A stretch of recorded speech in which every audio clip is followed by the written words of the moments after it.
وما تاب يا من يقبل التوبة مذنب لك الحمد حمدا يملأ الأرض والسماء كثيرا غزيرا ما يعد ويحصد. ثم الصلاة والسلام على أشرف خلق الله محمد بن عبد الله صلى الله عليه وعلى آله وصحبه وسلم تسليما كثيرا.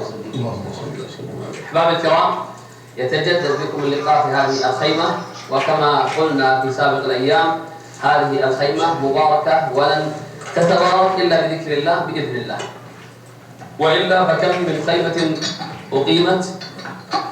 والموفق الذي وفقه الله عز وجل أن يستغل هذه المجالس بذكر الله وبطاعة الله عز وجل حتى يكون ذلك المجلس شاهدا له عند الله يوم القيامة. وتعلمون أحباب الكرام أن المجلس الذي يأتي فيه العبد ولا يذكر الله عز وجل يكون على صاحبه يوم القيامة ترى وحسرة، يتمنى أنه ما جلس ذلك المجلس. فنحن وإياكم في هذه الساعة في روضة بإذن الله من رياض الجنة نجدد اللقاء بشيخ أحببتموه أنتم ونحن أحببناه، ونشهد الله عز وجل أننا نحبه فيه، ونسأل الله عز وجل أن كما أتى الشيخ ونعرف أن الشيخ عنده الكثير من الارتباطات والالتزامات وأيضا بعض الأمور، فنسأل الله عز وجل أن يرفع قدره وأن يعلي شأنه، ونسأل الله عز وجل أن يجازيه بالإحسان إحسانا والسيئات عفوا وغفرانا، ونسأل الله عز وجل أن يطيل في عمره على طاعته وأن يبقيه ذخرا للأمة وللدعوة، إنه على كل شيء قدير وبالإجابة جدير. باسم الله الكريم مشرف البيت، وباسم شباب زر رصيد الثلاثة،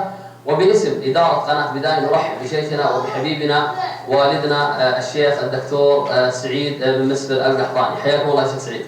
وأنت حياك الله وحيا الله الإخوة الكرام وحيا الله الإخوة المشاهدين. الله يحييكم وتشرفنا بوجودك معنا يا شيخ. الله يشرف قدرك. أيضا نرحب بابن الشيخ، وكما قال ذاك الشبل من ذاك الأسد الدكتور أنس بن سعيد المسفر. حياك الله دكتور أنس.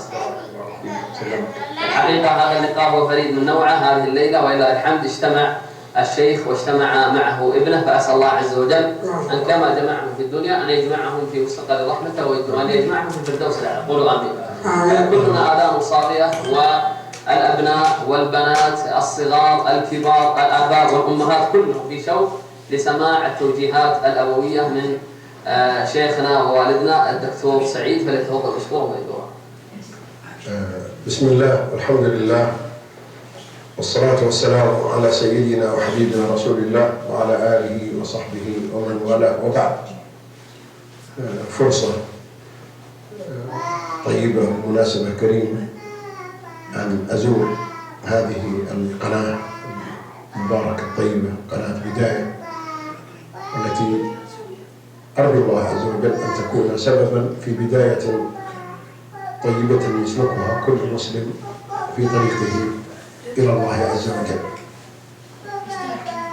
وأحيي القائمين عليها وأحيي الإخوة المشاهدين والمتابعين لبرامجها الطيبة والمفيدة، وأسأل الله سبحانه وتعالى أن يجعل فيها الخير والبركة والتأثير. ما أريد أن أقول في هذه المناسبة هو عن أعظم نعمة يمن الله بها على الإنسان. النعم كثيرة ولا يستطيع الإنسان أن يحصرها أو يعدها، وإن تعدوا نعمة الله لا تحصوها.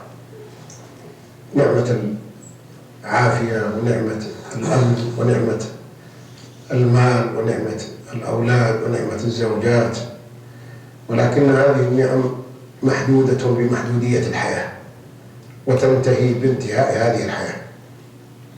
هناك نعمة كبرى تغطي مساحة هائلة من حياة الإنسان وآخرته،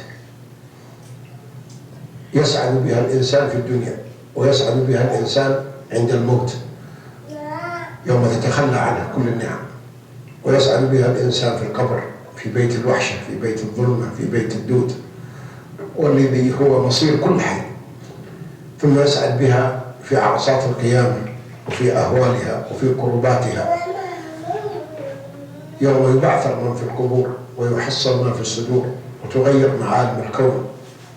السماء تنفطر والجبال تسير والقبور تبعثر والشمس تكدر وكل المعالم تتغير. الإيمان ونعمة الإيمان تنفع في ذلك اليوم، ثم تنفع هذه النعمة في دخول الجنة التي أسأل الله عز وجل أن يجعلني وإياكم أيها الإخوة المشاهدون من أهلها. وأيضا تنفع في النجاة من النار. هذه النعمة هي الجديرة بالاهتمام وهي الجديرة بالتحصيل، إنها نعمة الإيمان ونعمة الدين ونعمة الهداية ونعمة الاستقامة ونعمة القرآن ونعمة الصلاة ونعمة المساجد ونعمة العفة ونعمة الأمانة. هذه النعم الحقيقية، من وجدها وجد كل خير. وعليكم السلام. ومن فقدها فقد كل خير. وهناك رجل اسمه باسكال، فيلسوف بلجيكي أسلم، وهو صاحب عقلية عجيبة، يقول وهو يخاطب العقل البشري، يقول إن عليك أن تفكر كثيرا فيما يمكن أن تكسب أو تخسر بالإيمان، ثم قال إنك بالإيمان تكسب كل شيء ولا تخسر شيئا، وإنك بعدم الإيمان تخسر كل شيء ولا تكسب شيء مهم. هذه النعمة هي التي امتن الله عز وجل بها على رسوله صلى الله عليه وسلم في قوله سبحانه: وأما بنعمة ربك فحدث، أي بدين الله عز وجل.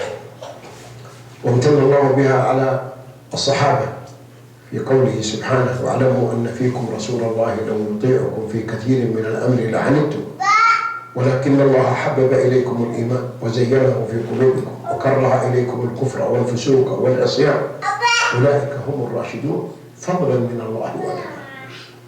لأن من الناس من انعكست نظرته وفسدت فطرته وانقلبت موازينه فحبب إليه الكفر وكره إليه الإيمان، فهذا شقي في الدنيا والآخرة. أيضا امتن الله بهذه النعمة على الأمة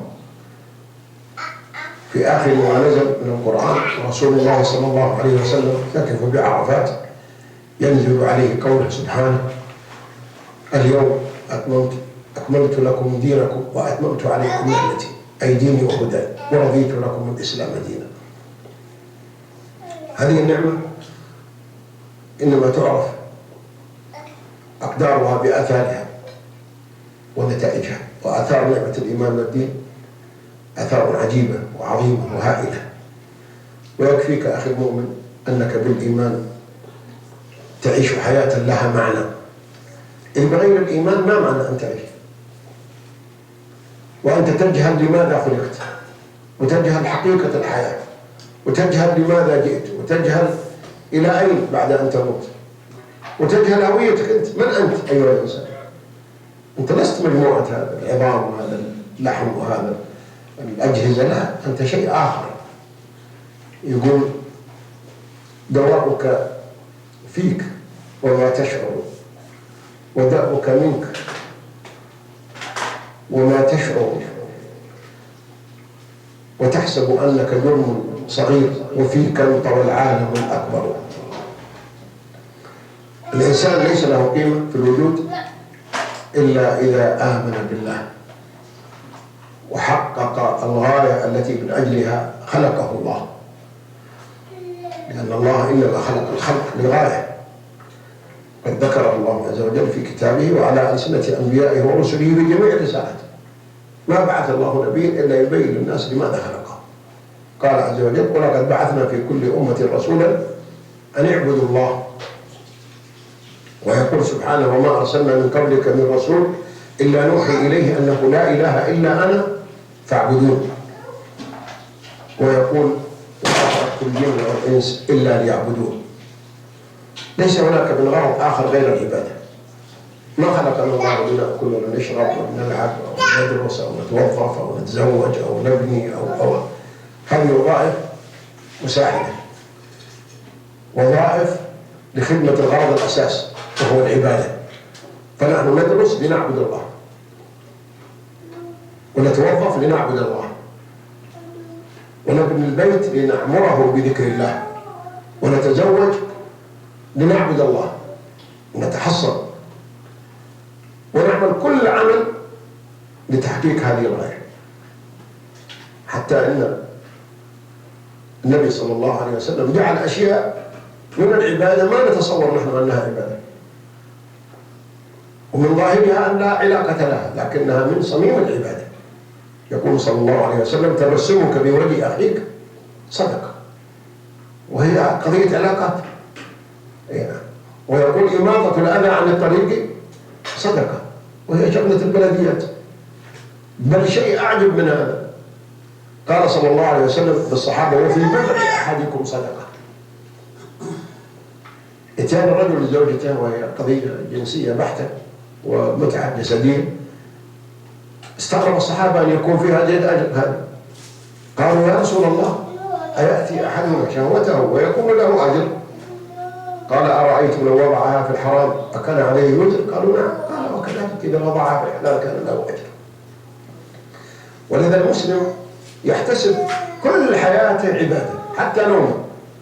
إذا نام لله ذاكرا، ونام لله طاهرا، ونام لله مبكرا، ونام ناويا أن يقوم آخر الليل ويصلي ما شاء الله، ثم يصلي الفجر والجماعة، عد نومه هذا عبادة. إذا أكل الأكل أكل بيمينه، وأكل مما يليه، وسمى الله وشكر الله على هذه النعمة واستعان بها على طاعة الله، تحول الأكل هذا إلى عبادة. إذا اشترى سيارة وحملته السيارة إلى المساجد وإلى حلق العلم وإلى المصالح التي يقتضيها طبيعة حياته، دوامه، خرج بأهله إلى نزهة، تتحول هذه السيارة إلى عبادة. كل شيء في حياتك تستطيع أن توجهه عبادة.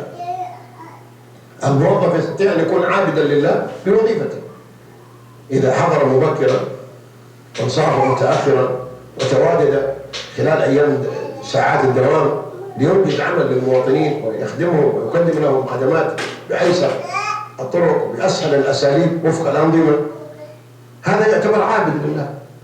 المزارع الذي يزرع ويجلب أقوات الناس، هذا أيضا يعتبر عابد. التاجر الصدوق الذي يبين العيب ولا يحدث على السلعة، وأيضا لا يكسب المكسب الكبير الذي يشق فيه على الناس، هذا مع النبيين والمرسلين. المرأة في بيت زوجها إذا أطاعت زوجها قطعت ربع الطريق الموصل للجنة.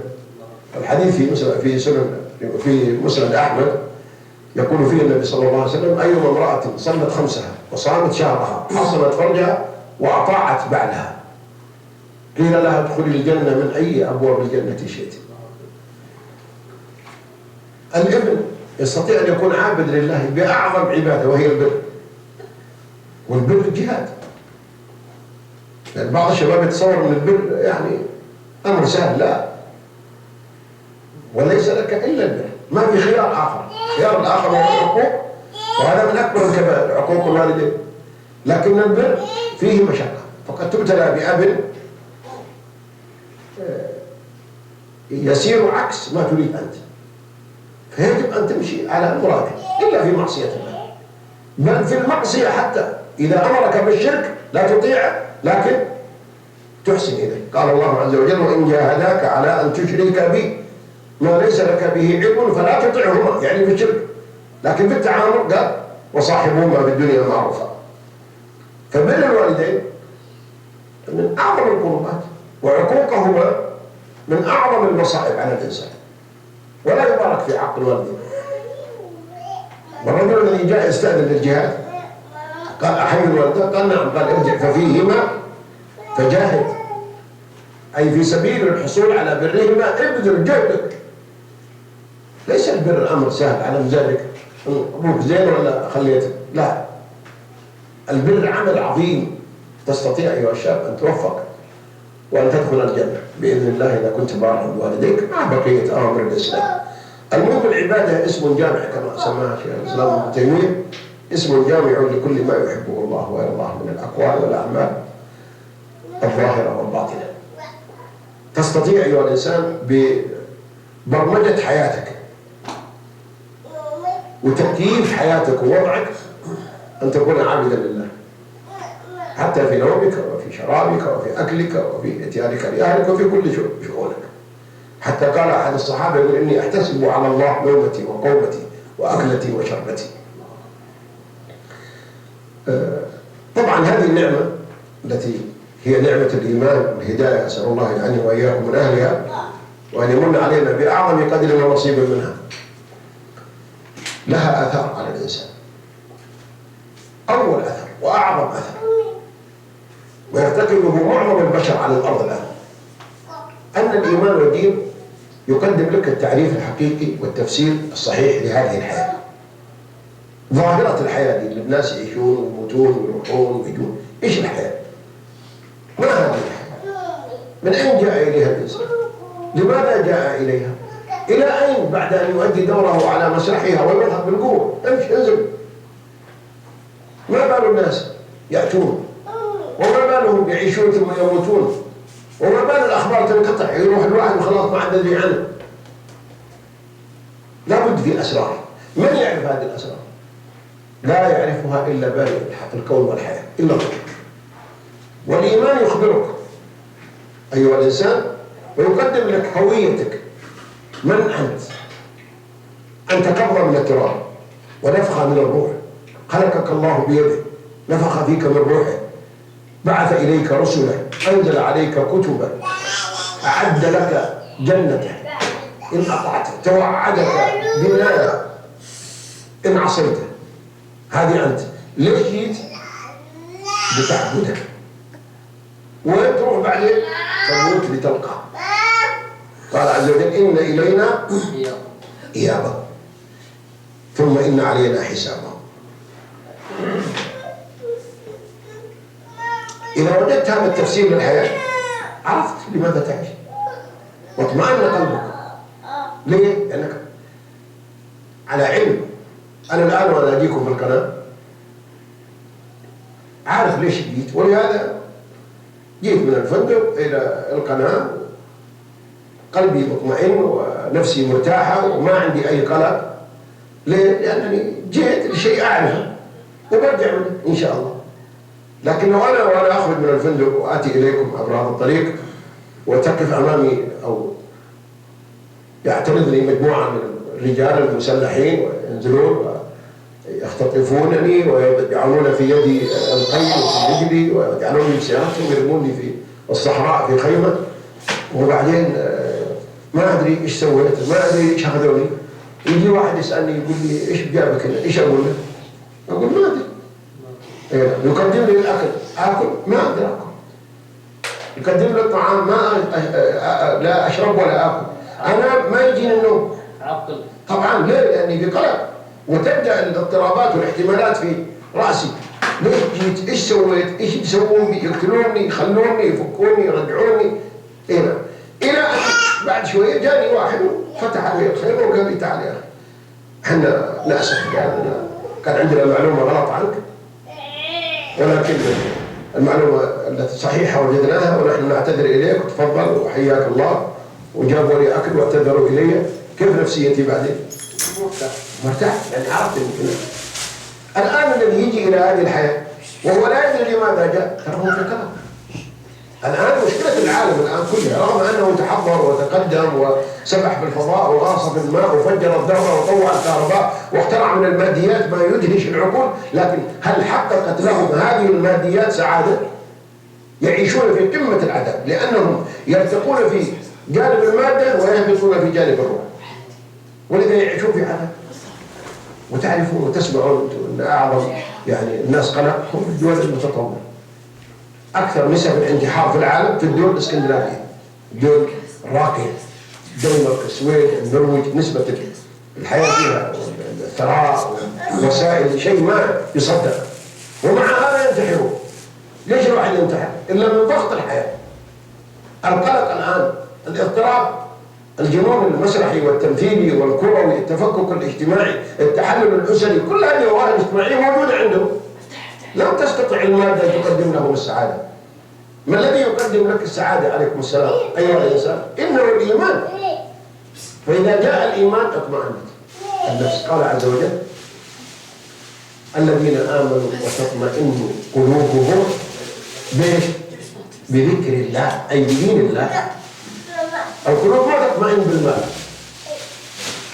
ولا تطمئن بالأكل ولا تطمئن بالزوجات ولا تطمئن بأي شيء من متاع الدنيا. لا تطمئن القلوب إلا بالإيمان والدين. صح المال تطمئن به الجيوب، والطعام تطمئن به البطون، مثل بطن ابو عبد الكريم. والله يوفقك ما شاء الله تبارك الله. قلت ما شاء الله لاني ما اضبط اول واحد على السمنه لاني قد عانيت منها مع انس. فاذا قلت لواحد شيء عليه انه يطمئن اني ماني بحسده.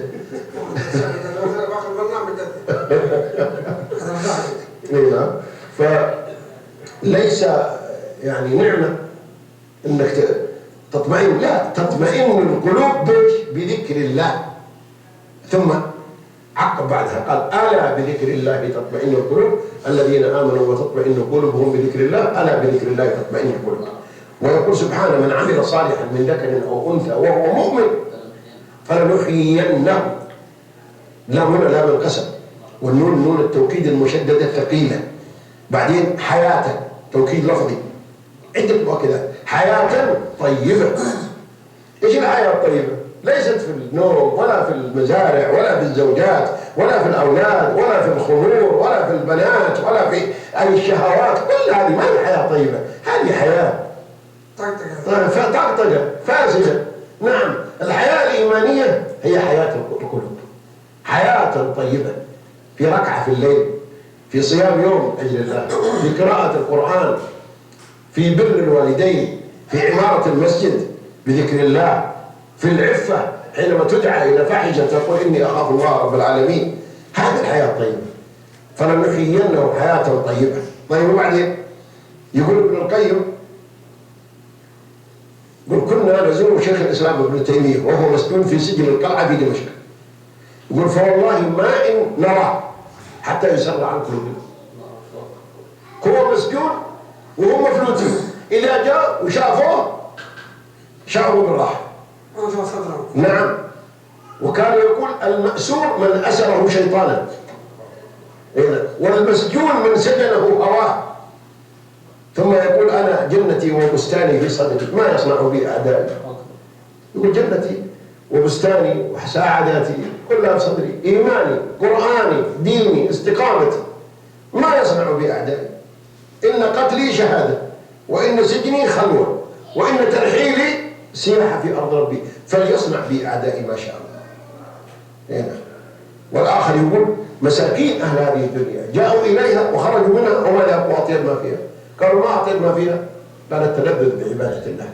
والآخر يقول إن في الدنيا جنة من لم يطعمها ما يطعم جنة الآخرة، وهي التلذذ بعبادة الله عز وجل. فأعظم نعيم أيها الإنسان تجده بالإيمان بعد تفسير هذه الحياة الأمن، الطمأنينة، الراحة.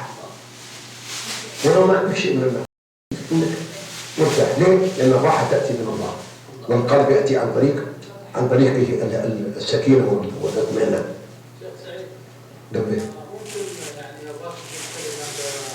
مع اخوانك من ذوي الاعاقه في المملكه عن المساجد اللي في المملكه اللي غير مهيئه، اللي دورات المياه لما نيجي نتوضا ما تكون مهيئه، اللهم صل على محمد، والمداخل حقت المسجد غير مهيئه بالكراسي حقتنا. طلب كلمه منك اللي قائمين على المساجد لتهيئه الاماكن لتواجدنا. طيب بس بعد ما طيب ان شاء الله باذن الله. هذا اثر من اثار الايمان، وهو الاطمئنان. الاثر الثالث من اثار الايمان الولايه الالهيه لك ايها الانسان المؤمن، لان الله يقول الله ولي الذين امنوا. بس اما يكفيك. يقول ابن القيم يقول ليس، يقول لو لم يكن في الدين الا هذا لكانت كافيه. بدل ما الله وليك اذا ما عندك ايمان من يصير وليك؟ الشيطان والطاغوت. الله ولي الذين امنوا يخرجهم من الظلمات، شوفوا الظلمات جمع، الى النور، والنور مفرد يعني النور واحد نور الله، والظلمات مرادي ظلمات الشرك، ظلمات الكفر، ظلمات الفسق، ظلمات المعاصي، ظلمات الشبهات، ظلمات الشهوات، كلها ظلمات. حتى قال الله عز وجل ظلمات بعضها فوق بعض اذا اخرج يده لم يكد يراها، ومن لم يجعل الله له نورا فما له من نور. ايش النور؟ نور الايمان. هذه الولاية الإلهية تأتيك بالإيمان. وبعدين التثبيت عند القبر قال يثبت الله الذين آمنوا بالقول الثابت في الحياة الدنيا وفي الآخرة. أيضا أثر عظيم وهو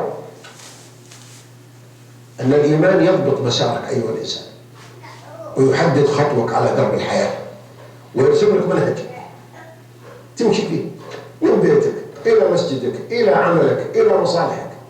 عارف كيف تعيش. تدعى إلى الانحراف وإلى الجرائم، تدعى إلى المخدرات تقول لا، تدعى إلى الزنا ربما تتحرش بك فتاة أو ترسل لك أو شيء تقول إني أخاف الله رب العالمين. تستثار من إنسان سيء الأخلاق، نعم، يثيرك بكلمة، يثيرك بضده بالسيارة، يثيرك عدوان من أجل أن تنزل عليه فتعمل معه مشكلة أو مضاربة قد تنتهي بقضية إجرام وقتل. أي نعم، لا، تقول إني أخاف الله رب العالمين كما قال أحد ابني آدم لئن بسطت إلي يدك لتقتلني ما أنا بباسط يدي إليك لأقتلك. ليش؟ ما كان جبان، هو كان أقدر وأشجع لكن إيمان. إني أخاف الله رب العالمين إني أريد أن تبوء بإثمي وإثمك فتكون من أصحاب النار وذلك جزاء الظالمين. فطوعت له نفسه قتل أخيه فقتله. طيب وبعدين شوفوا أي جريمة في الأرض ما من نفس تقتل بغير حق إلا على ابن آدم كفر منها. إن أول ما يسألنا القتل. كم من الآن من الشباب في السجون ينتظرون الموت، ينتظرون السيف، نعم، ما ينامون. يقول لي أحد ضباط الأمن في السجون يقول والله في العنابر اللي فيها القتلى يقول ندخل نشوفهم، يقول كل واحد لبق وجهه في الجدار لا يسمر ولا يضحك ولا كيف يتصور. يقول يتصور وضع في كل لحظة إنه يأخذون يدون. قلت وإذا جاء القصاص كيف تسوي؟ قال إذا جاء الأمر من اليوم اللي قبله كان قدام يحطون له القصاص يوم الجمعة، فكان يوم الخميس والأربعاء بالنسبة للسجناء يوم يعني صعب.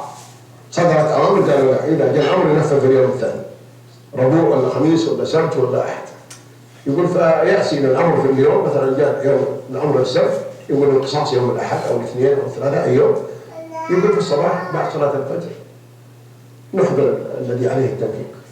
يقول بده يعرف من يوم ندعيه بعد صلاة الفجر أن الداعي هذا داعي الموت. يقول يودع اللي معه وبعضهم ما يقدر يقول.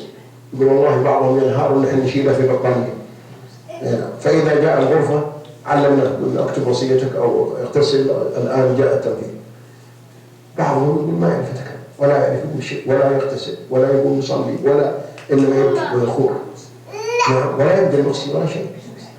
طيب هل كان يتصور هو وهو ينزل يضارب ولا ينزل يقاتل هل كان يتصور أنه سيصل إلى هذا الموقع؟ لا. كم من واحد أخذها يعني بسيطة. أنا كنت مرة في درس في إحدى السجون بعد لما خرجت مسكني واحد من السجناء شاب أظن في العشرين يعني قال يا شيخ وين ذا الكلام قبل أدخل السجن؟ يقول ودي إني سمعت ذا الكلام قبل أدخل السجن. قلت وش قضيتك؟ قال قتل والقصاص صادر وأنا أنتظره كل يوم. قلت وش السبب؟ قال ولا شيء. يقول سببت أنا وياه بالخط يعني لازم وأنا نظرت ولزيته ووقفت قدامه ونزلت عليه بالمسدس ونزل بالمشعار وقتلته. شوف كيف؟ ما في قضية أصلا. آخر تخاصم هو جميل وهم يلعبون كورة طلع المفاك ودقهن على القلب وبعدين شاف الدم شله وجاء المستشفى وفي الطريق مات وقسمه في السجن. ما الذي يمنعك من هذا كله؟ الإيمان.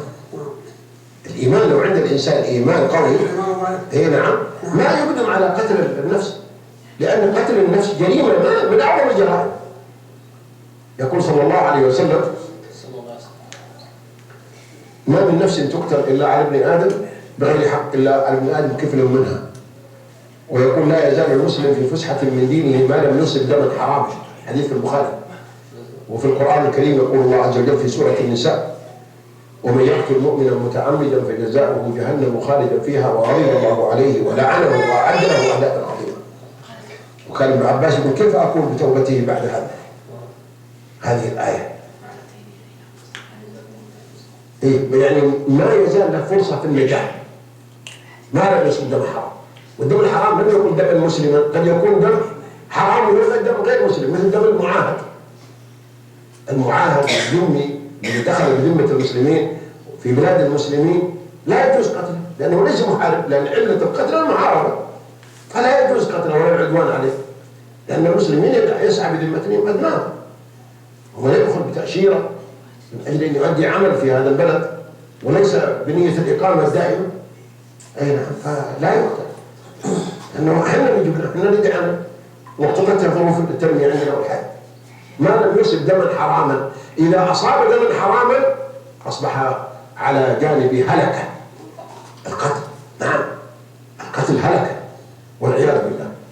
وأيضا ما يناله من العذاب أثناء القصاص، ثم ما يناله من العذاب يوم القيامة حتى ولو حصل القصاص. القصاص هو حق الورثة، لكن المقتول الأول هل استفاد من قصاصه؟ لا. ولهذا تعلل القضية وترفع المعاملة ويعاد النظر فيها بين يدي الله يوم القيامة. ويأتي المقتول ممسكا بتلابيب قاتله بيده اليمنى ويحمل رأسه على راحته وأوداد رقبته تشخب دما، يقول يا ربي سل هذا فيما قتلني بغير حق. كيف أحرمني نعمة الحياة؟ الحياة نعمة موهوب من الله، هذه النعمة عشان تعبد الله وعلشان تصوم وتصلي وعلشان تعيش مع أمك ومع أبوك وتتزوج وتعيش مع زوجتك وتصير لك أولاد وتعيش. ليش يعتدي عليك هذا؟ يحرمك من هذه النعمة، يخلي أمك تبكي عليك، يخلي أبوك يشفق عليك، ويخلي زوجتك تكون أرملة لأنك قتلت زوجها، خلي أولادك أيتام. ليش؟ بغير حق. القتل مو بسهل هذا، لكن والأسف الشديد بعض شبابنا الآن ثقافة العدوان عندهم أصبحت جزء من تركيبتهم، ما يفكر مع أي خصومة مع أي واحد صفر إلا القتل. ما يفكر في حوار، ما يفكر في عفو، في تسامح، مثل العالم الآن في العالم الغربي عالم راقي يحصل بينهم وبين، لكن ما يفكرون في القتل رغم أن ما عندهم عقوبة القصاص. لكن المثقفين يرون أن هذا نوع من العدوان، لكن شبابنا لا، تجد هو بعض صغير يجد معه مسدس ولا معه سكين في جيبه ولا مفك، ولا تقول له شيء، لا تقول السلام عليكم، بيقول من أنت؟ بيعمل ظنك. أيوة، ليش؟ خلاص عدوان. فإذا بدأوا في السجن ندم ويندم، ليس هو اللي يجر الكارثة على نفسه، يجر الكارثة على أمه مسكينة. كم من أم الآن تبكي وقلبها يتقطع ولو تدري أن ولدها هذا بيسوي هذه الجريمة ويسبب لها هذه المأساة ما تزوجت. نعم. وكم من أب حزين وقد تغير شكله وقد تغير وضعه ما ينام الليل. وكم من زوجة مسكينة فقدت زوجها من غير يعني سبب. وهذا القاتل لو سبب لنفسه المشكلة لوحده أيضا الإخلال بالأمن. الإخلال بالأمن هو نفسه أهلك نفسه. من الذي يمنع بإذن الله من الجرائم هذه كلها؟ الإيمان. الإيمان يخليك تفكر كثيرا قبل القتل، وتفكر كثيرا قبل السرقة. السرقة المال معصوم، ولو كنت بحاجة للمال لكن لا تمد يدك على مال الغير. أي نعم. العرض لا تعتدي على أعراض الناس، لأنك أنت عندك عرض ولا ترى أنت أن أحد ولا تسمح بأن أحد يمد عينه أو يده إلى عرضك، وكذلك الناس. الإيمان يضبط حركتك بمعنى أنك ما تمشي غلط، وبالتالي بالإيمان تعيش سعيد، لا تدخل سجن ولا يقام عليك حد ولا يلحقك عار ولا يسقط لك اعتبار، بل تعيش سعيد وتعيش بسمعة طيبة وتعيش محبوب عند الناس كله، وتعيش الناس كلهم يدعون لك، انت حي يدعون لك، والمت ولا بيقول الله يغفر له الله يرحمه. شهداء الله في أرضه هم الناس. لكن تسوي جريمة تسوي يصبح الناس دعاء عليك. اي نعم. ما يدعون لواحد فاجر والعياذ بالله. أجل الإيمان ضروري لك لضبط حياتك أيها الإنسان. هذه آثار نعمة الإيمان على الإنسان في الدنيا. أما الآثار العظيمة والهائلة فهي في الآخرة. وما أدري هذا الوقت تسمح لي أكملها ولا؟ أيوة. طبعا باختصار أكملها ولا تحتاج إلى جلسات. أول أثر إن الله يثبتك إن الله يثبتك بالإيمان عند الموت. لأن ساعات الموت ساعات حرجة أيضا تطيش فيها العقول وتذهب فيها الألباب. أنت الآن إذا دكوا كبر في جلدك كيف تشعر؟ بالألم ولا هنا وشي كم أوذي له مكان إبرة يعني مكان ملي بس تأثر.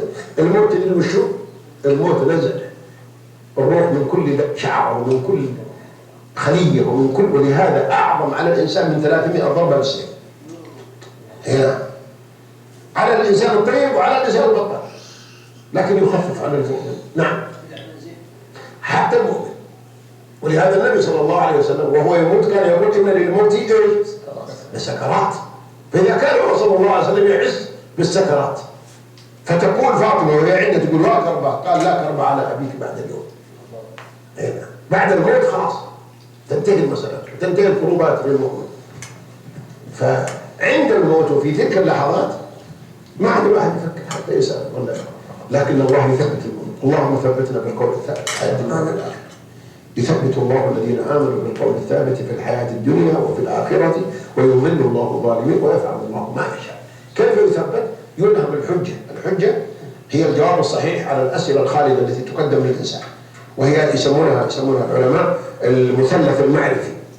ما يسألونك إيش اسمك ولا إيش شهادتك ولا إيش قبيلتك ولا كم رصيدك ولا من أنت، لا يقولون من ربك ما دينك من نبيك. هذه ثلاثة. إذا عبدت الله وعرفته وعرفت دينك وعرفت نبيك أجبت. إذا ما تعرف هذه الثلاثة تقول لا أدري، فيقال لا دريت ولا دريت إني جعلك ما تدري. يثبتك الله في القبر بهذا الحجة. من يثبت؟ من ثبت على هذه الأمور في الدنيا. ولهذا قال يثبت الله الذين آمنوا بالقول الثابت فين؟ أولا في الحياة الدنيا. تبغى تثبت في القبر اثبت هنا، أما تظل هنا تظل هناك. الثبات هنا الآن. اثبت على طاعة الله، اثبت عن معصية الله، اثبت على أقدار الله، اثبت على كل أمر لله. هناك يثبتك الله.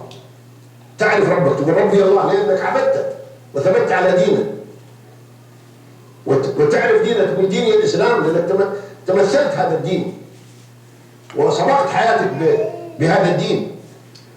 وتقول نبي محمد صلى الله عليه وسلم لأنك تابعته وجعلت قدوتك في هذا الحياة، تبعت شريعته وعملت بسنته، فأنت ما عندك ضلال، عندك هدى والله ثبتك. اللهم ثبتنا بالقول الثابت في الحياة الدنيا وفي الآخرة. وهذه عظيمة أن الله يثبتك.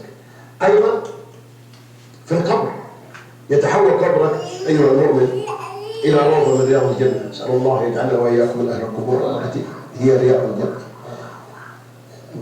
يوسع فيه مد بصرك، يأتيك عملك الصالح على أحسن هيئة ويبشرك يقول أبشر بالنبي صلى الله عليه وسلم، فتقول أنت من أنت بشرك الله وجهك الذي يأتي بالخير، فيقول أنا عملك الصالح حفظتني حفظك الله. يقول أنا صلاتك وأنا زكاتك وأنا صومك وأنا حجك وأنا عمرتك وأنا برك وأنا تقواك وأنا خشيتك لله، أنا بعدك عن المعاصي، أنت اللي بناني، أنت اللي شكلتني، أنا عملك. فوجهك الذي يأتي بالخير فيقول أنا عملك الصالح حفظتني حفظك الله. ثم ينادي منادي من السماء افرشوا لعبدي من الجنة افتحوا له بابا إلى الجنة فينام كما ينام العريس. طبعا العريس يسمونها ليلة العمر، أحسن ليلة عند الإنسان تلك الليلة، لكن لا تنتهي تلك الليلة.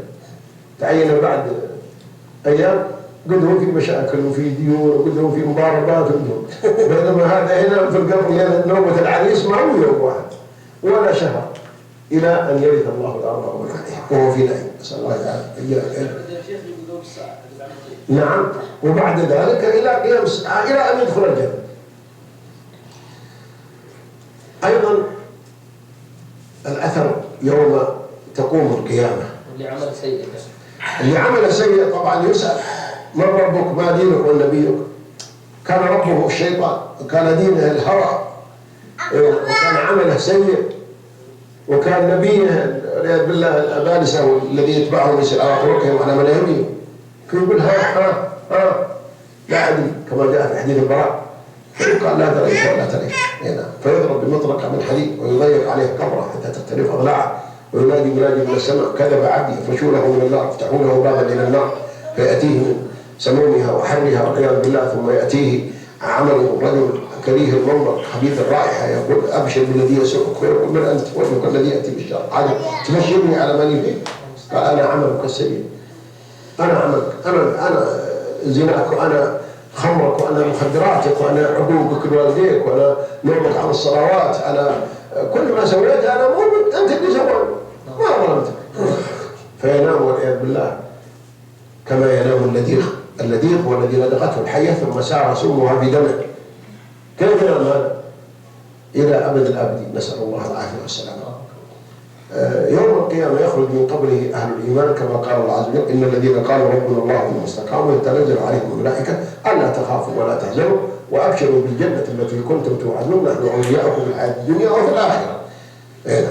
يخرجون من القبور وملائكة تبشرهم وتطمئنهم، يمرون على الصراط كالبرق الخاطف، يأخذون كتبهم بأيمانهم ويباهون بها في الناس ويقولون: هاؤم اقرءوا كتابيه، يوزنون فترجح موازينهم لأن لهم قيمة ولهم عند الله عز وجل وزن. بعدين يمشون على الصراط، يريدون الحوض، يشربون حوضة لا يظمؤون بعدها أبدا، ثم يقال لهم في النهاية: ادخلوا الجنة أنتم وأزواجكم أي امرأكم. وعن ذلك تقول أزواجكم يعني زوجاتكم تحبرون، والحبور هو غاية الفرح والنعيم والسرور. ادخلوا الجنة أنتم وأزواجكم تحبرون، يطاف عليهم بصحاف من ذهب وأكواب وفيها ما تشتهيه الأنفس وتلذ الأعين وأنتم فيها خالدون. نسأل الله أن وإياكم من أهلها.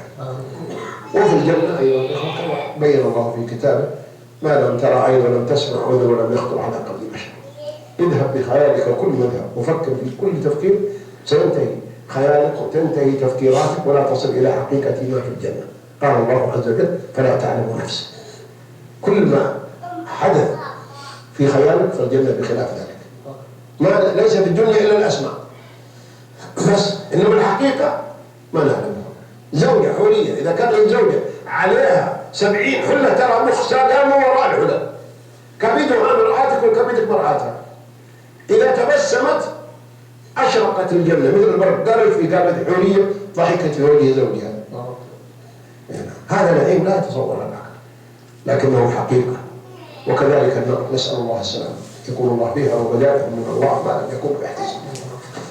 كل هذه النعم في الدنيا، وكل هذه النعم في القبر، وكل هذه النعم في الآخرة، وكل هذه السلامة في الدنيا من الشرور والآفات، والسلامة من الضلال في القبر، والسلامة من العذاب في القبر، والسلامة من الأهوال يوم القيامة، كلها ثمرة شيء واحد وهو الإيمان والعمل الصالح. ولهذا أقسم الله في كتابه قال: والعصر إن الإنسان لفي خسر. الإنسان جنس الإنسان، كل الإنسان، إلا الذين آمنوا وعملوا الصالحات وتواصوا بالحق وتواصوا بالصبر. هذه اسمها عجلات النجاة 4: إيمان وعمل صالح ودعوة وصبر.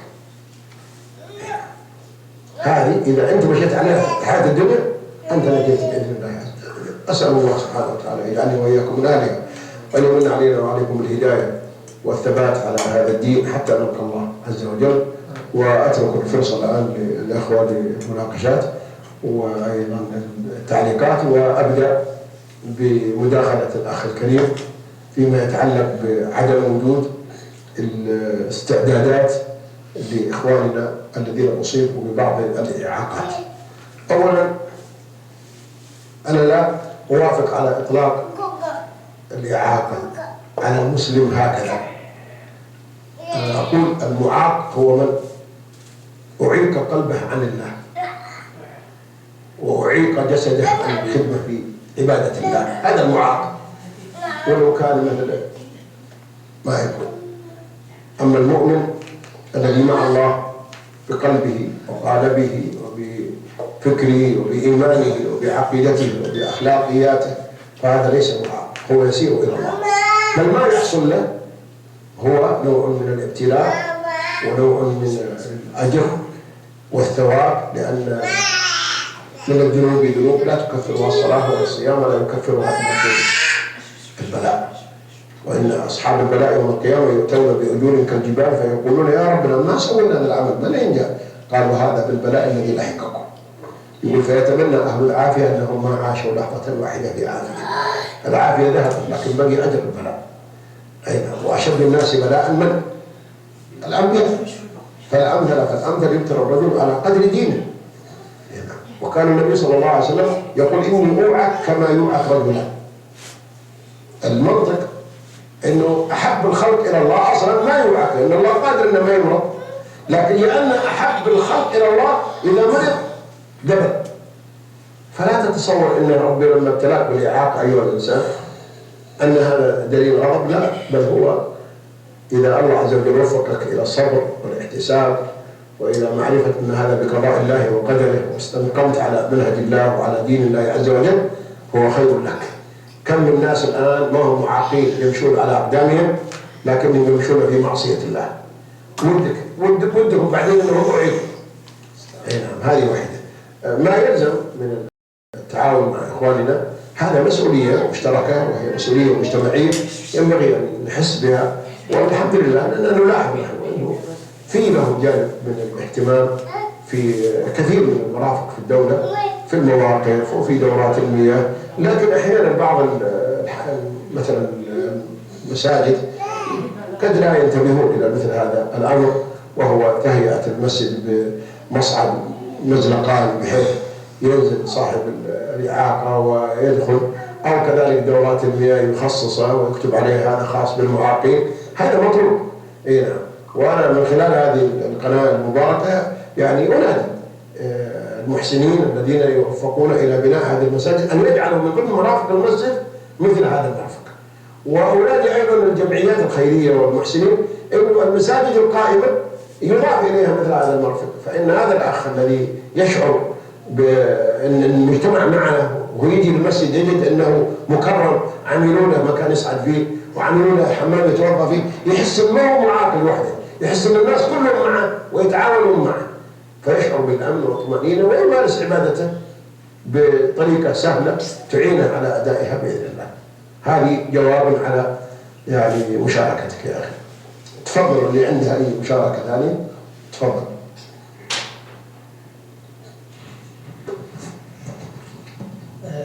بسم الله الرحمن الرحيم. حياك الله شيخنا ونحبك في الله والله. أحبك الله. والشيخ أنس ما يحتاج حبيبنا. أنا بالنسبة للموضوع الإعاقة وما الإعاقة، أنا أقول من هذا المنبر بعد كذلك، حنا الآن الواحد مثل يبي يبني بيت ولا شيء، أنا أقول من الآن يهيئ نفس البيت. تراك أنت الآن عمرك مثلا 40 35 سنة، تراك بكرة تصير عمرك 80 70 راح تحتاج إلى المنزلق، راح تحتاج. فأنا أقول من ذا المنبر هيئ بيتك، إذا تبني بيت من الآن هيئ منزلق، الله يكرمك دورة المياه، هيئ من الآن، راح تصل للموقف ذا. نعم. فأنا أقول وجه رسالة كذلك في المساجد، نلقى نقص إحنا في المساجد، هذا واضح وللعدد. يعني في واحد أقول لك جلست مع الشيخ سالم أسولف معه، فيقول والله إن العمرات إني في الطرقات خاصة بروح ألبق أبغى المسجد ولا شيء، الله يعيني لين أواصل المدينة وأدخل المدينة وأتعب ألف لين ألقى مسجد فيه حمام مجهز. أي ما يلقى. الله المستعان. فهذا سلبية ينبغي أن يتلافاها. وهذه فئة غالية علينا ما يحتاج إخوان وحبايبنا. طيب شيخ أحسن الله عليك وبارك في والديك الله يحفظك. شيخ يعني ترى هالأيام يعني الإعلام المحافظ والله الحمد بدأ يعني يسير ويزاحم يعني الذي يعني غيره أو من يريد أن يفسد وكذا. في توجيهاتك يا شيخ لمن يعني يسأل الله عز وجل أن يكون في مجال الإعلام وبماذا يخدم الأمة؟ لا شك أن ما نلاحظ أن الحمد لله وجود القنوات الهادفة تخدم عقيدة هذه الأمة وأخلاقيات هذه الأمة ومبادئ هذه الأمة، وتربي الجيل وتربي الأسر، تربي الرجال على ما ينبغي أن يكونوا عليه من العقائد السليمة والعبادات المستقيمة والأخلاق القويمة. وجود مثل هذه القنوات حقيقة شيء يعني يفرح به المسلم، والحمد لله أنها يعني حققت كثير من الأهداف والنجاحات، وأصبحت الأسر الآن تستفيد فوائد عجيبة ما كانت تسمع مثل هذا الكلام من خلال القنوات قبل يمكن 20. كان الناس كنا نصيح دائما نحارب هذا الشوش ونقول ان هذه القنوات، لأن ما كان في أبدا أي قناة، كلها قنوات تدمر الأخلاق، تدمر العقائد، تدمر الدين، مسلسلات، أغاني، رقص، فساد، إلى أن والحمد لله يسر الله سبحانه وتعالى هذه القنوات. نعم، ولا أسمي قناة بعينها ولكنها كثيرة، وربما تصل إلى 20 أو 30 أو 40 قناة، كلها لا تقدم للناس إلا الخير، ما تسمع فيها نغمة موسيقى ولا ترى فيها شيئا مما يغضب الله سبحانه وتعالى، فهذا فضل عظيم، وأرجو الله سبحانه وتعالى أن يجزي القائمين عليها خير الجزاء، وأن يعني يزيدهم من فضله. وأطلب من الشباب الطيب والمستقيم يعني المؤمن والملتزم أن يكون له دور في دعم مثل هذه القنوات، بل أطلب حتى من العلماء والدعاة، لأن الناس في هذه القنوات يحتاجون إلى من يدعمهم يعني بالعلم وبالمحاضرات وبالدروس وباللقاءات حتى يقدموا مادة يعني مفيدة للناس. وهذه مسؤولية العلماء ومسؤولية الدعاة، والحمد لله نحن نلمس الآن أن العلماء والدعاة يتجاوبون مع مثل هذه القنوات ويظهرون فيها ويقولون دروسهم وخطبهم ومحاضراتهم كلها في هذه القنوات، وهذا فضل عظيم بإذن الله عز وجل. كما أوجه كلمة ثانية لأصحاب القنوات والعياذ بالله التي تحارب الدين وتحارب الأخلاق وتحارب القيم والمبادئ، والتي تنشر والعياذ بالله الخلاعة، تنشر المسلسلات، تنشر الأغاني وتنشر الفساد، أن يتقوا الله عز وجل في أمة الإسلام. وأنا أعرف أن الله عز وجل مهما أمهلهم فسوف لن يكملها، وهم قادمون على الله لا محالة، والله سائل. تصور يا أخي يا من تشرف على هذه القنوات والله ودك بالمال لتحارب الله.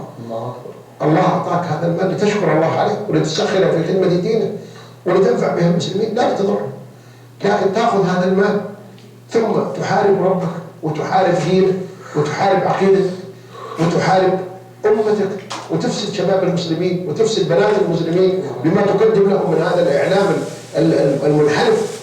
أي نعم، ماذا تقول ربك؟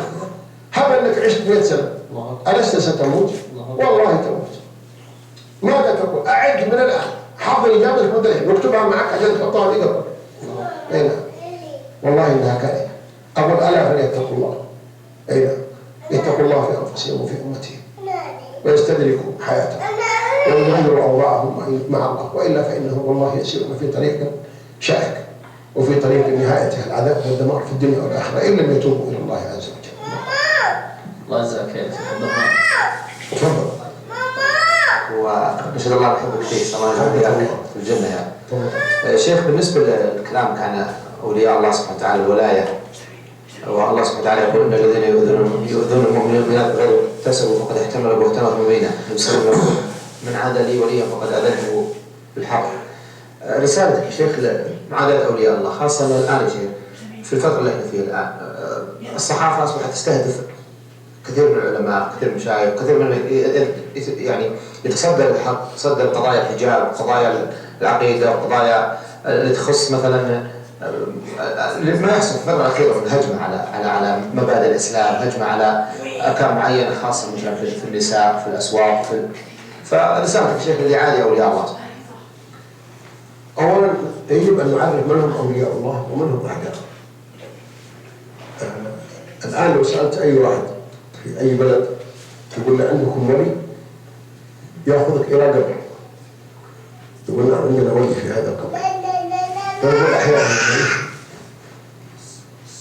هذا ما يدري عنه.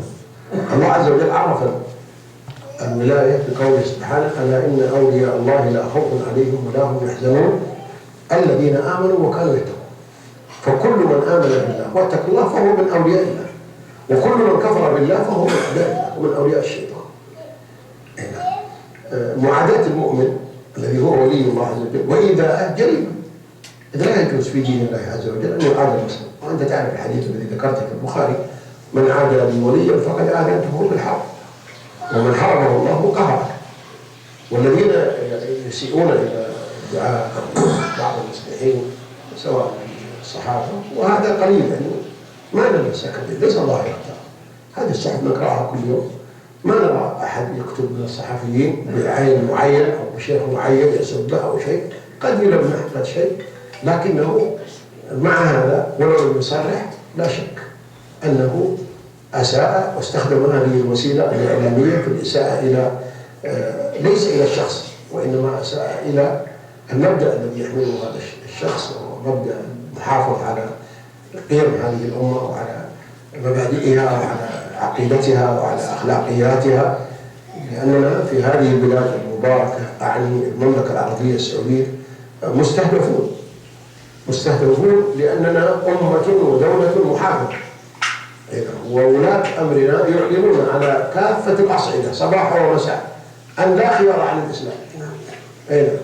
وتسمع الملك منك عبد الله وتسمع ولي العهد كل ما تكلم العقيدة الدين، هذا خيار ليس هناك مساومة عليه. وأعداء الله سواء كانوا من الخارج أو من الذين يعيشون بين أظهرنا وقد وصلت أدمغتهم ورضعوا من لبان الكفر ثم جاءوا هنا وعملوا على يعني نشر الفساد في الأرض، هؤلاء لا شك أنهم يسيئون إلى أنفسهم ويسيئون إلى الأمة وإلى المجتمع، وينبغي ألا يفسح لهم المجال. ليه؟ لأن سفينة المجتمع سفينة مسؤولية المحافظة عليها على المجتمع كله. لكن يوم يسمح للمفسد أن يخرق هذه السفينة يغرق هو ويغرق الآخر. فأمرنا واحد، أمن هذه البلاد الأمن الفكري، الأمن الأخلاقي، الأمن الاجتماعي، كل هذا مسؤوليتنا نحن كأمة واحدة يعني مواطنون نشعر بمسؤوليتنا أمام الله سبحانه وتعالى في حماية هذا البلد وحماية عقيدته ومبادئه وحماية أمنه أيضا ونعمته واستقراره. بالنسبة لذكرت الإيمان والقوانين والولاية نعم. من الله عز وجل. السؤال الأول وهي أشياء تزيد إيمان. طبعا الآن كل الناس يقول أنا أبغى الطبيعية، طبعا أبغى الولاية أبغى كذا، كيف أزيد إيماني؟ أو كيف أعلم إيماني الآن وصل لمرحلة إني من أولياء الله عز وجل، إني مطمئن إني كذا؟ هذا هناك وسائل وأسباب تزيد الإيمان. أعظم سبب يزيد الإيمان القرآن، بل جعله الله الإيمان في قوله: وكذلك أوحينا إليك روحا من أمرنا ما كنت تدري ما الكتاب ولا الإيمان ولكن جعلناه نورا نهدي به من نشاء من عبادنا وإنك لتهدي إلى صراط مستقيم صراط الله الذي له ما في السماوات وما في الأرض ألا إلى الله تصير الأمور. فما ضل من ضل وما هلك من هلك إلا بأسباب البعد عن القرآن، وما نجا من نجا وما سعد من سعد إلا بأسباب التمسك بالقرآن، كما قال الله: فاستمسك بالذي أوحي إليك.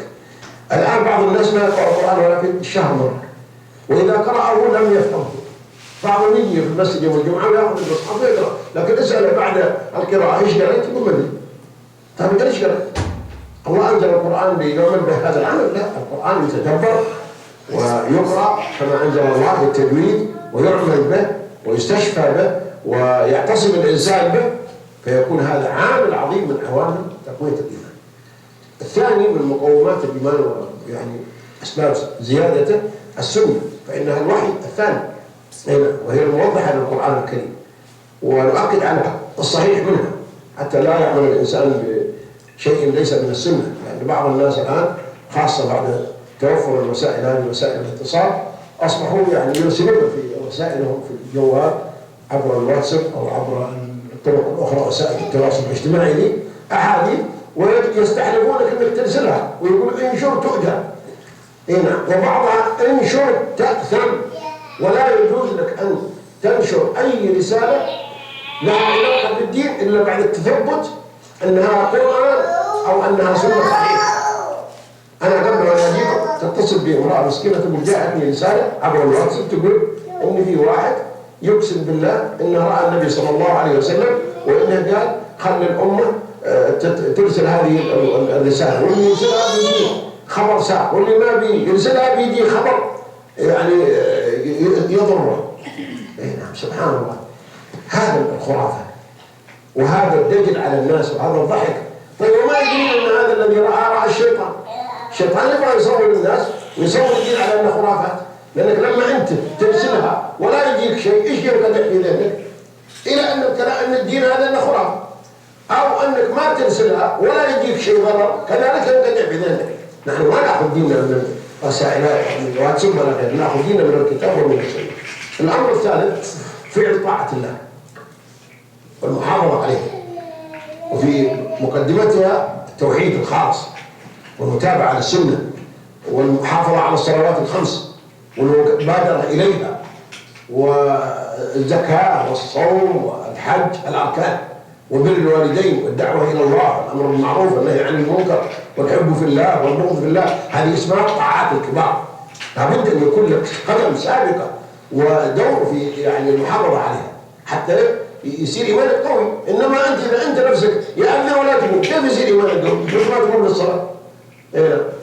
الرابع الحذر، كل الحذر من المعاصي كبيرها وصغيرها، لأنها هي التي تهدم الإيمان. فإذا أنت نفسك قاعد تسمع المعاصي وتبغى يجيك إيمان قوي، لا بد من التوبة إلى الله من الذنوب، لأن الإيمان يزيد بالطاعات وينقص بالمعاصي. فإذا أردت أن يزيد إيمانك زود الطاعة كما قال الله عز وجل ليزداد الذين آمنوا إيمانا. ويقول عز وجل إنما المؤمنون الذين إذا ذكر الله وجلت قلوبهم وإذا تليت عليهم آياته زادتهم إيمانا.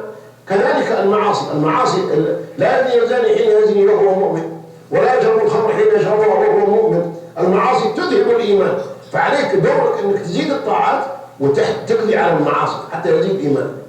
أيضا من وسائل زيادة الإيمان الرفيق الصالح، لأن الرفيق أو الصاحب ساحب والمرء على دين خليله، فعليك أنك ما تختار من الناس إلا من يزيدك صحبته هداية. والحذر من صنعاء السوء، لأن كريم السوء قد يجرك إلى الهلاك وأنت لا تدري. أيضا طلب العلم عن طريق مجالسة العلماء وحضور مجالس العلم والإنصات إلى الخطبة يوم الجمعة والحضور المبكر إليها وقراءة كتب السنة، هذه كلها وسائل زيادة الإيمان. أيضا الدعاء نعم، هذا تسأل الله عز وجل أن يهبك إيمان. أيضا التفكر في السماوات والأرض، أن التفكر هذا يزيدك إيمان. الكون هذا كتاب مشهود، إذا تفكرت به تفكرت في السماء، في الأرض، في الشمس، في القمر، في الليل والنهار، في الأفلاك، في الأنهار، في البحار، كل هذه تزيدك إيمان. أيضا التفكر في القرآن الكريم، في القرآن المطلوب والتدبر له، كل هذه وسائل الإيمان بإذن الله تعالى. الله يجزاك الله يحفظكم. كيف يعني كثير يا شيخ الآن واللي يرسل وكذا، كثير يا شيخ من الأزواج مع الزوجات يشتكون أنه يعني ما في طمأنينة في البيت، ما في سكينة، ما في كذا. توجيهك يا شيخ لأبنائكم؟ طبعا الطمأنينة في القلب وفي البيت وفي الحياة كلها أثر من آثار الإيمان.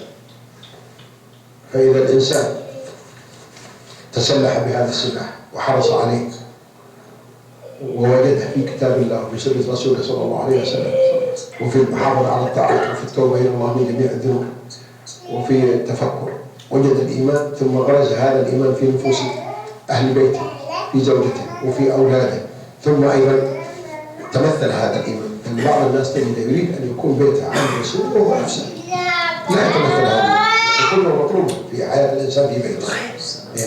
إذا عمل على هذا بإذن الله فإن الله عز وجل سيقلب حياته من القلق ومن الاضطراب ومن الزهق ومن ما يعانيه الناس الآن إلى الطمأنينة وإلى الحياة الكريمة وإلى يعني صلاح الأسرة وصلاح الدنيا بأسرها بإذن الله عز وجل. الحقيقة كلنا اليوم يعني كنا قد التقينا بالدكتور أنس ابنك يا شيخ، ودائما الشيخ أنس يقول قال لنا الشيخ سعيد كذا، وقال يعني لابد أن نفعل كذا، وقال الوالد كذا. فنحن اليوم اجتمعنا يعني أكيد الشيخ أنس عنده كلمات وده يقولها بحضور الشيخ سعيد. فماذا تقول دكتور أنس؟ وأيضا نرحب بالأستاذ محمد سعد والكواري. الله يحييك. تفضل. بسم الله والحمد لله والصلاة والسلام على رسول الله وعلى آله وصحبه ومن والاه. الحقيقة أن بحضور الوالد لا أستطيع أن أتكلم. فجميع القنوات عندي تتوشوش وأفكاري كلها تتخربش حتى شد الحين ما عندي أعرف أتكلم. أولا لمقامه وفضله أسأل الله عز وجل أن يطيل في عمره على طاعته. وثانيا لأن الكلام أمام محسوب وأنا أمام جبل، حتى أني أذكر أن أول أوائل ما تكلمت عمل فيها خدعة مكيدة بارك الله فيك.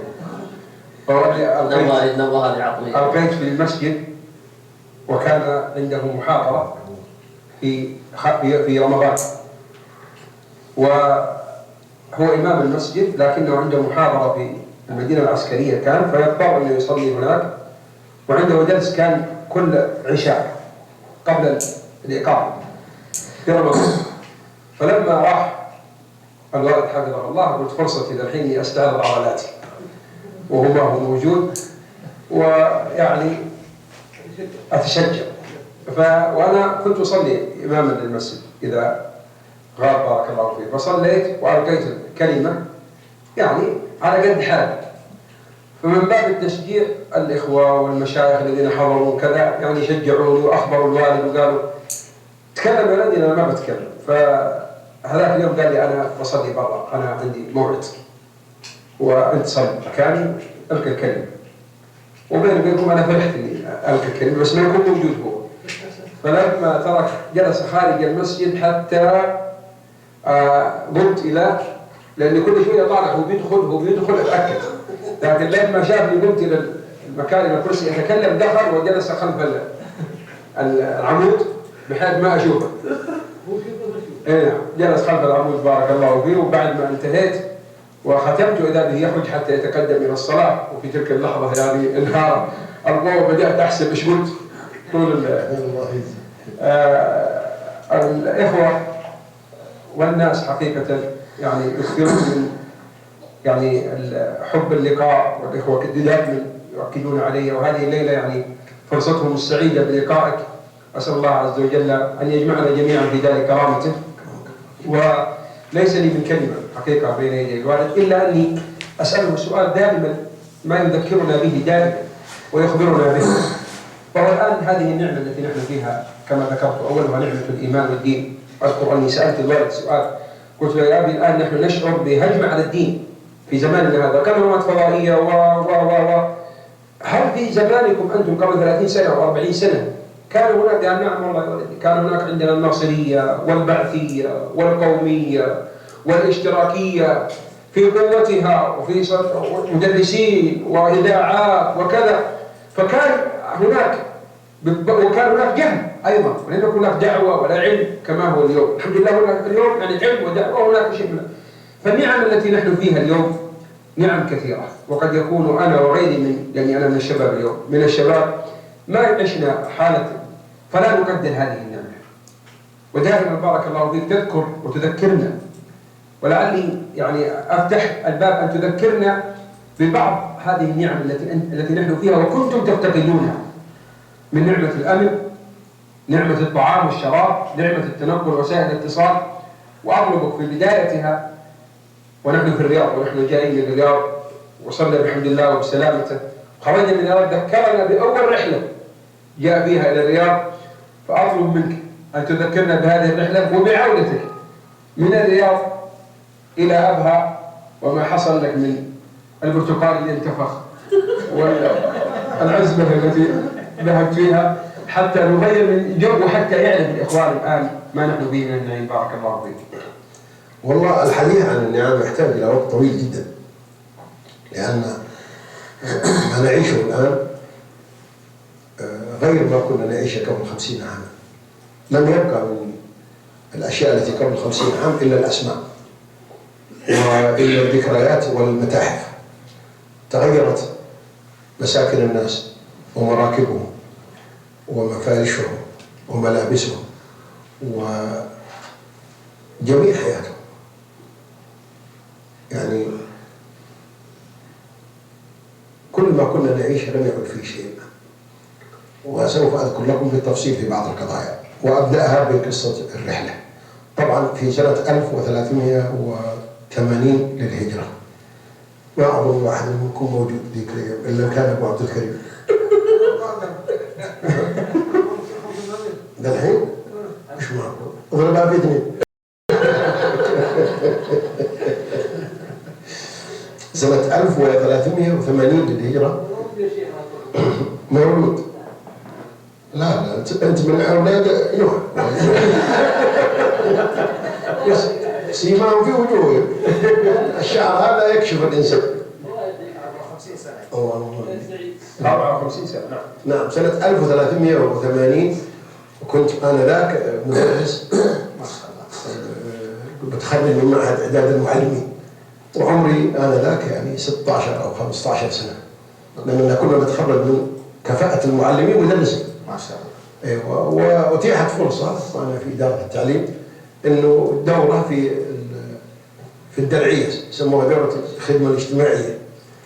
فقطعوا لنا تذاكر وركبنا من أبها إلى جدة، لأن ما كان في طائرات مباشرة من أبها للرياض، لازم تمر على جدة وتقعد فيها يوم عشان تلقى لك رحلة ثانية في اليوم الثاني عبر طائرة اسمها داكوتا. يعني كانت تشيل حوالي 16 راكب فقط، وإذا جلست في الأرض كذا جالسة، وإحنا جالسين اليوم تبدي تطير ثم تعتدل. نعم، وتأخذ الطريق من أبها إلى جدة. بتشيلها بعد الكريم؟ لا كمان تطيح الطيارة. ما شاء الله عليك. أنت جبت الرصاص ما شاء الله عليك.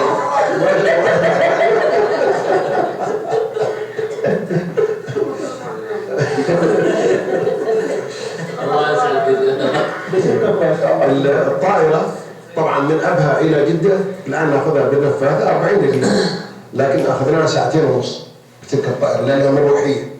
وبعدين كانت ذات مطبات عالية، كانت ترتفع إلى السماء ثم تنزل مئات الأمتار، نظن فيها أنها سقطت ثم تطلع ثم تنزل. المهم يعني ما وصلنا إلى مجهزين قدام كل واحد قرطاس علشان الكيس علشان الطراس. نعم. وصلنا مطار جدة وجلسنا فيها ليلة في، طبعا ما في فنادق إنما في مقاهي، يجي الواحد ياخذ براد أبو 4 وفراش باليد. أي نعم.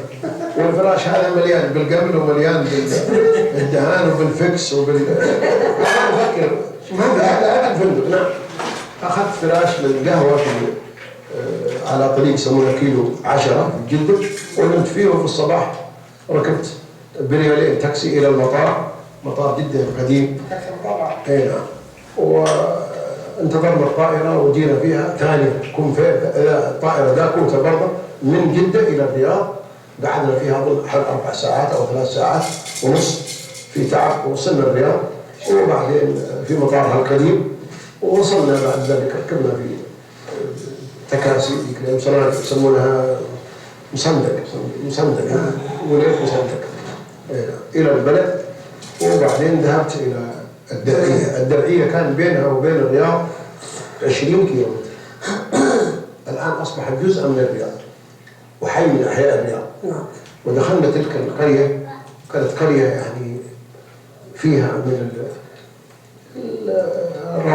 روائح الأغنام والإبل والطير والذباب والمجاري، الله يكرمكم، عند الأبواب ما في حمامات، ما في الحشرات.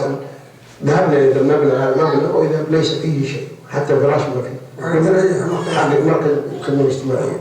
لما جينا إليه قلنا فين؟ قال والله أنتوا جلسوا. تجمعوا معي الشباب اللي جاوا، واحد من حائل وواحد من الشرقية وواحد جاي من مكة وواحد. قالوا كيف طيب ناكل؟ في مطعم؟ قالوا ما في مطعم. في مكان في بقالة نشتري منها؟ قالوا ما في بقالة. ما عيش؟ قالوا من الرياض، تروحون الرياض. ايوه والله رجعنا الى الرياض طبعا، وذهبنا الى الوزاره وطلبنا يعني الالغاء والاعتذار من هذه الدوره. ويعني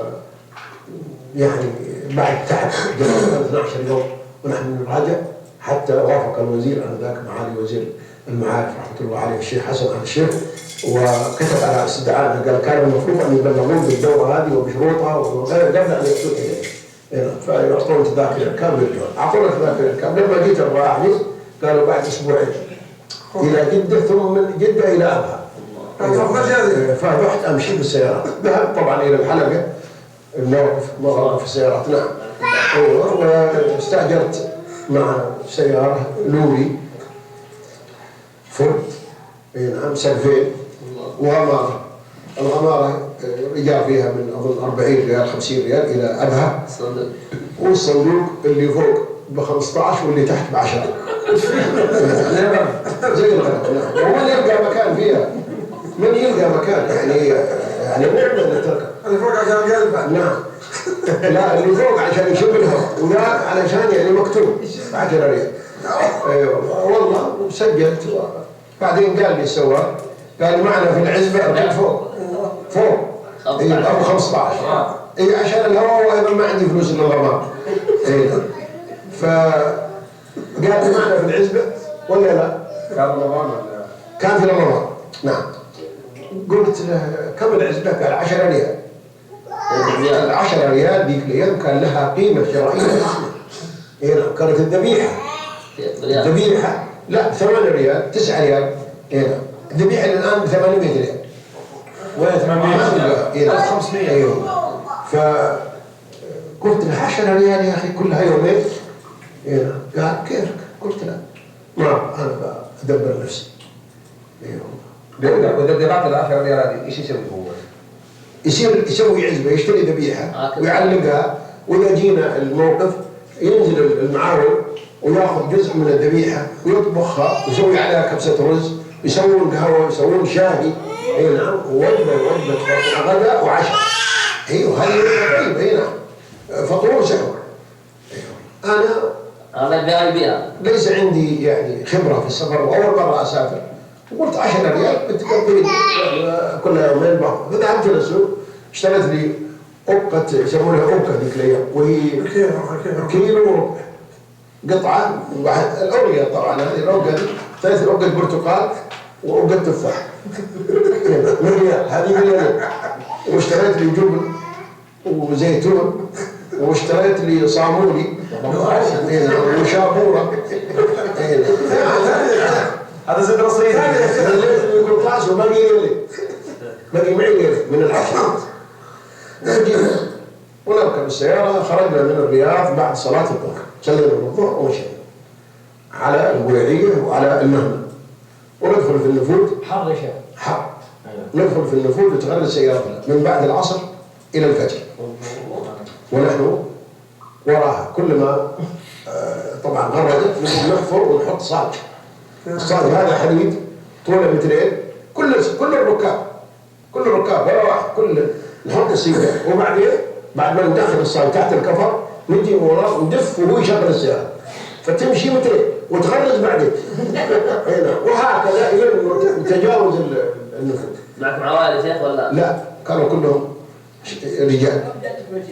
نعم. عددنا يمكن 25 نفر.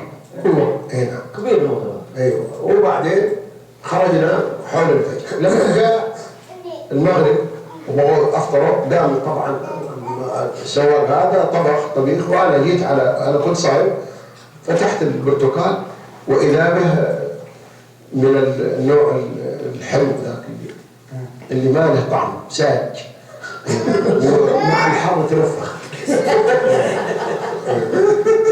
فاكلت حبه واذا ما زال لي. اي والله. فتحت التفاح واذا داخله كله معشب وفاسد. اي والله. جيت على الصابوني اللي فيه مثل الحجر. الشابوره كذلك. الجبنه جبن له ريح شوي. هذه مراحل الفلوس ويوم شربت القهوه، مسوين قهوه، مسوين شاهي. خليتهم يوم بدهم يصلون في اني انقلب الى المكان القهوه، واني القى ذيك العلبه بوطي صلصه صغير. فيه صلصه يصبوها واقوم اغسلها، واني اصب لي من البراد حق الشاهي واشربهم يصلون. نعم. وعلشان ما يشوفوني بيمنعوني طبعا، ماني معهم في العزبه. ما قطيت. ما قطيت. المهم مشيت ذيك الليله بالبرود، لكن يجي السحور ويسوون ذاك السحور ويتقطع قلب. ما عاد عندي 10 حد اعطيهم. وايضا عندي انا ما اقدر اقول له بالله دخلني معكم الحين لانه بيضحك علي. فقلت له والله يوم الجوع اني ما اطلبه. ومرت تلك الليله بتعب في الصباح ولا شيء عندك وليش تدخل ما بيك تفضل تشوف لي قاعد هناك محروم. اي والله في الليل طبعا لا، لكن في الصباح صايمين لان يجي افطر عليه. والرجال يشغل السياره في الصباح ما يوقف بنا الا المغرب، حتى الظهر والعصر ما يوقف بنا الا غصب عشان يصلي يجمع. وفين في المهمل هذا منطقه في وسط الجزيره لا تشوف فيها جبل ولا تشوف فيها حجر ولا تشوف فيها الا ارض ممتدة ولا يعرفها الا بالنجوم. والله ما وقف بنا الا لحظات، صلينا الظهر والعصر جنب ثم بها الى المغرب. يوم قبل الغروب وقف عند ذاك الطعس وينزلوا يشبون غرهم ويسوون لحمهم ويطبخون الرز والقهوه والشاي، وانا عادني على فتاة الشابوره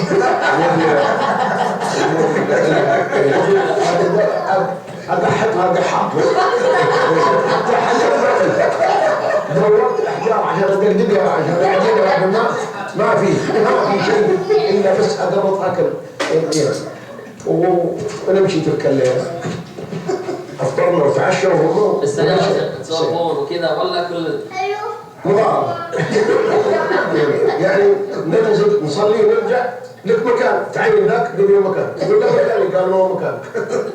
انا بعد صغير لكن يوم جيت اسافر اخذت لي سكين قلت له واحد ويوم جيت على ذاك الواحد يبي جالس مكاني بعد الصلاه قلت كيف مكاني قال لا قلت في اليوم فلاشي في شل فلاشي وخبط به الارض. قلت انا وياك خضار اشرب عندي السلوك لما تلاقينا واذا به يبغى يشيلني يجيب بي من فوق السماء. انا ما اقوى نظرا لاني صغير عمري 16 سنه وهو رجال بدون الصحراء. ايوه المهم يوم شفت انه يزعل اي نعم انا ادخل يدي واطلع السكين المعطفه دي اطلع يوم شاف السكين انه يوقف.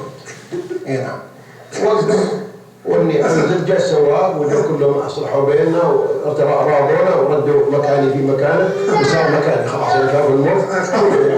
عاوز ارد السكين قلت والله يا واحد يتعرضني ولا يتعرض المكان اللي انا بحب ذا المكان. وانا اني بايعها بايع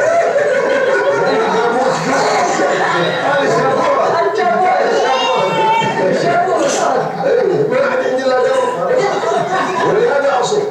المهم السائق هذا كان صاحب مكان كبير. إذا وصلنا مكان أشتري قام وصلنا بيشة قبل الفجر ومر على عسكري هناك سلمه ورقة ياخذ ورقة من الرياض إلى هناك وسجل عندهم إنه مر وامشي.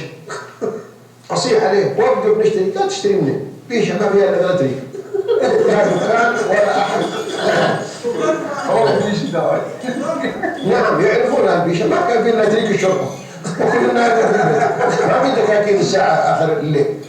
المهم نمشي خرجنا من البيشة في مكان يسمونه قهوة أبو جنية يسمونها جنية ويوقف الرجال ويسوي السحور وأنا كذلك بت من الجوع. الرجل يضرب فيش عمل الشابورة قررها. المهم افطر عليه ما عندي شيء افطر عليه. الشابورة ما عاد توكل وهي رميتها كلها ما بقي الشابورة وصابوني. المهم مشينا في الصباح في الليلة الثالثة الله واستمر المشي حتى قبل غروب الشمس. وقف في مكان اسمه وادي بن هشبل. بعض الطرق كلها هذه حفر وبطاريج ومطبات وسيول وامطار وجبال يعني طريق ما نعرف الزبد هذا ما في والجنوب ولا متر واحد مزبد. اي نعم هذا قريب يعني قبل 50 سنه. المهم يوقف عند بن هشبل هذا في قهوه بعيده انزل على صاحب القهوه قلت عندك تمر؟ قال لا. قلت قال في القريه. فنزلت في القريه ودخلت على ذاك الواحد عنده طاحون وعنده دكان صغير. قلت عندك تمر؟ قال نعم. عندك كم؟ قال اوقف باليومين. قلت لا باليوم. إيه؟ قال من وين جاي؟ قلت من الرياض وانا بعنا ريال، ابغى ريال اشتري بدلة قهوه. لما يدخل انه يجيب لي تمر من لا خصف كذا نصه تراب ونصه سوس. يعني تمر مسوس. اي والله اقطع لي ذيك القطعه ولا يعطينيها بريال واخذها وارجع القهوه واشتري بدله بريال. يا سلام. واجلس الى الاذن، يوم اذن اني اكلها، والله اني اكلتها ما ادري اني اخذت العجم ولا لا. اني اكلها بعجمها واني ما افتحها اشوف فيها سوس ولا ما فيها سوس. ما اذا فيها سوس يصير لها طبعا ذاك يشوف اشم الرائحه واشم الكبسات القهوه والشاي. وانا المهم نصل الخميس مشيت، وصلنا حوالي الساعه تقريبا 3 من الليل وخلص الاتفاق الى الخميس، وبين ابها والخميس 30 كيلو متر طريق عبر وادي وعبر طرق، ساعتين ندور سياره ما لقينا سياره. اخيرا جت سياره من جده من الطائف ونزل منها ناس يبغون ابها ويروحون يستاجرون لهم 50 ريال. ايوه هو مر علينا قالوا من يبغى ابها؟ قلت انا. قالوا 10 ريال. قلت كل لا اله الا الله. جبت من الرياض ب 10 ولا قال يلا 5 ريال. قلت طيب ما عندي 5 ريال، انا ما عندي الا ريالين، لكن انا ولد فلان وبيتنا في الخشعه على اول الطريق، اذا وصلنا تسمحوا لي. اي والله الرجل هذا عرفني، عرف ابوي. اي والله قال انت ولد فلان؟ قال نعم. قال اركب بس. قد دفعهم الغرماء دافعين الفلوس، وانا واثنين ثلاثه ركبنا معهم في الصندوق، ويقعد بنا الوليد هذا يقربع بنا فوق ساعتين حتى دخلنا قبل السحور. ويوم دخلت على اهلي خالد والدي رحمه الله عليه ما رأوا ما عرفوا، لاني خلال 3 أيام كنت فوق في العاشر، وكان الهواء والسموم نعم والغبار قد غير معالم وجهي. رأوني قالوا بسم الله ايش بك ايش بك؟ قلت والله طيب حياتي. المهم ادخل واغتسل واغير ملابسي يطبخون ذيك الايام. اول ما جيت بدون الضغط ذيك الايام تربو يسمونها. كان اللحم موجود، طبعا اللحم عندنا كان جديد ما كان فيه ثلاجات، لم يكن في ابها ثلاجات ولا في المملكه الا نادرا ثلاجات، كنا نذبح وناكل والباقي الملح والعقده لمده اسبوع الى ان هنا قديم. كنت تطبخ الوالده رحمه الله عليها واتعشى ذاك العشاء الذي لا انساه في حياتي لاني قد حرمت منه 3 ليالي. يعني هذه طرف من المعاناه التي كان الناس يعيشون فيها. طبعا الملابس ما كان عندنا ملابس، كان ثوب واحد طول السنه. والله اني اذكر انني تخرجت مدرسا وانني ذهبت الى الجوازات من اجل اقطع التابعين، ولما راني المسؤول شافني والله ما علي غتره ولا قبعه ولا علي ما في رجلي حذاء. قبعه يعني باقيه راسي عادي والثوب مزعوم من هذا المشبك حديد. قال فين هذا اللي يبغى؟ معي اختارني دافع. قال فين اللي يبغى يدرس؟ قلت انا. قال امتى؟ قلت له. قال امشي العب روح يطردني في اني يبكي وانا وهذا اروح لابوي اعود ابوي مدير الجوازات قالوا ارسلوه للمستشفى يسننونه، زادوني 3 سنوات على 3 ورقات، زادوني 15. ملابس ما في، احذيه ما في. كنا في المدرسه في كل المدرسه 400 طالب ونحن في المدرسه السعوديه بأبها، والله ما فيه واحد يلبس حذاء الا ولد الامير. الامير تركي الماضي كان له ولد اسمه مشاري ما ادري حي ولا ميت، كان معنا في رابعه ابتدائي. اذا جت الفسحه كل الاولاد يشوفون رجله، كيف رجله تعيش في هذا الحذاء. رجولنا كلها رجلي نفسها تأتيها حذاء منها، وانا في الشوق انه يتكسر برجلي ما احس به. ولكن مع هذا ما يبغى. مثل الحين شوفوا عيالنا الان يخرج الطفل الحين من البيت الى المدرسه تقول هذا من رجال الفضاء ملبس بكله وروى ابرزه وزكايه وامراض. ما عندنا امراض من فضل الله، كان العون حاصل.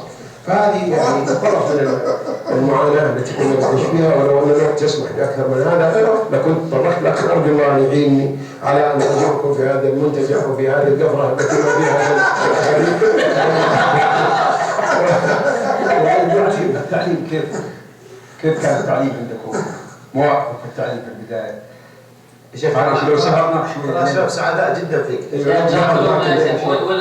والكثير والله يا شيخ يعني والناس ينتظرون هذه الزياره، فلو سهرنا غير جميل معك. ترى موعدينا من قبل شهر ونص يا شيخ، قبل شهر ونص. لكن طبعا الوقت الان ساعتين وانا اتكلم احس اني تعبت الان، وانا ايضا الساعه البيولوجيه عندي من الساعه 11 خلاص احس انني بحاجه الى الراحه وانا جاي من سفر، فارى ان نكتفي باللي حصل ثم نبدا ان شاء الله في حلقه اخرى نتعرض لاشياء كثيره من النعم التي نفقدها. من الاشياء يعني مع اسمح لي الوالد، الاشياء التي باذن الله عز وجل ارادناها يعني من اشياء الحفظ لحياته ما ترونه اليوم الان امامكم ونحن نطلب والمشاهدين امامنا، انه منضبط في حياته في كل اموره بما يخص نفسه، فوقته ينام ما شاء الله تبارك الله ولا يقدم على هذا الوقت شيء، واكله منضبط بفضل الله عز وجل، حتى انه يقول لي دائما يقول شوف يا ولدي امرين لا تتنازل فيهما، اولا مرضاة الله عز وجل فلا تتنازل في مرضاة الله وقدمها على كل مرضاة. المرضاة الثانية مرضاة نفسك، لا تقدم على نفسك شيء يؤدي الى هلكتك ولو علشان خاطري، ونجتمع نحن العائله وابنائه واحفاده المحبين له، خذ هذه اللقمه، خذ هذه، اسهر معنا، لا ما هو علشان خاطري، يعني علشان خاطري لا، يقول علشان خاطري انا خلوني ارتاح. خلوني ارتاح. وعشان نختم عندك ماركه مسجله المشاهدين يلقونها والاخوان يلقونها، ابغاك تعطينا نختم بها قصه علشان خاطري اللي راح تغدى عند بنته عند رحيمه ونختم بها. اي هذا رجل زار اخته ورحيمه واكرمه وذبحوا له ذبيحه وعشوا اياها حتى شبع، لكن صاحب البيت حبا للضيف كان يقطع له اللحم، وكلما قال زد هذه علشان خاطري اكلها، قال زد هذه علشان خاطري، والله انت تاخذها علشان خاطري، وكان يجرب على حساب صحته امتنع. يوم جاب في الليل ما جاء النوم وما في حمامات وظلام ومطر وبرد. المهم عانى تلك الليله معانا لا اعلم. ولما اصبح في الصباح خرج صلى الفجر وراح الى الخلاء، وبعدين ودع اهله وركب دابه حماره ومشى في الطريق، واثناء الطريق مروا على ساقية ماء. لما شافها الحمار شرب، ولما انتهى رفع راسه قال للحمار بالله زد شويه عشان خاطر. فالحمار مشى ما استجاب، قال والله انك اعقل مني يا شربت بقدر حاجتك وانا اكل بقدر حاجتي خاطري ما يبينا. فهذه الاشياء ما فيها مساومات، كل ما تحتاجه ولو حسب، والانضباط مطلوب يا اخواني. بعض الناس فوضوا في حياته العامه، هنا في طعامه، في شرابه، في منامه، في مواعيده، لا لابد ان تكون منضبط. ليش؟ حتى تنضبط حياتك، لان الفوضويه تؤدي الى انك تعيش حياه ما كثيرا. واسال الله سبحانه وتعالى ان يجمعني واياكم دائما على الهدى، واستسمحكم وتفضل. عسى ذاك يا شيخ الدكتور محمد السيد، بس عندي حاجه وبعد اختم. تفضل. حياك الله دكتور. كلنا يا تمام تربينا عليك، قد ما نراك لكن تربينا عليك. الله يثيبك. قابلت ابنك البار الشيخ انس، فقلت له الى الان يا انس انت عارف الوالد. قال لي ليش؟ قلت له نتمنى يخرج برنامج للشيخ انس مع الوالد الكريم اسمه انا وابي. قلت له تبغى نسجل في مكه، نسجل في مكه، نسجل في البيت، نسجل في البيت. فالى الان ما طلع عنه الحال. ليس لدي اي مانع الحمد لله، وخاصه اذا كان التسجيل في مكه خلاص، لا ليس في البيت اي مكان، لاني اخشى تجون تسجلون والتعشر ولا عبد الكريم يجي معه. اوه اذا جاء عبد الكريم لكني ما الاول.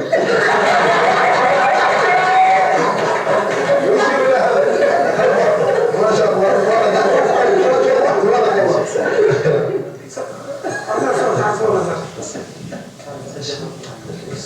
تبارك الله.